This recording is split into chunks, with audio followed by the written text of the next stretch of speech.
travailler pour son entreprise, pas travailler dans son entreprise. Je suis pas le seul à le dire. Ce que je dis, moi, c'est surtout que, en fait, tu ne gagneras jamais d'argent tant que tu travailles dans ton entreprise. Tu peux gagner de l'argent, mais tu vas le dépenser quand? Tu vas arriver, comme je connais des tas de gens, à la fin de ta vie, fatigué, usé, et tu n'auras jamais profité de ton argent, et tu vas mourir assez vite, soit d'une maladie, soit de je ne sais quoi. mais, ça, mais ça fait partie des mensonges de la création d'entreprise. C'est ce que j'explique dans mon petit livret sur les mensonges de l'entrepreneuriat. Ça fait partie des mensonges, mais bien sûr. Mais là, je t'explique.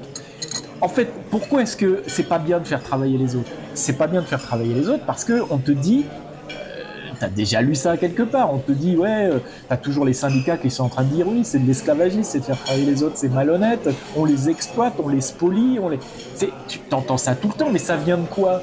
L'éducation judéo-chrétienne, elle part du principe que tu dois commencer par faire du bien aux autres et après à toi. Donc quelque part, on te conditionne déjà à la base, on te conditionne dans un état d'esprit pour que comment dire, tu ne cherches même pas à utiliser les autres, parce que c'est pas bien. Mais c'est le métier d'un entrepreneur, utiliser les autres. Mais bien sûr, mais oui, non, c'est le métier. Le métier d'un entrepreneur, c'est de faire bosser les autres.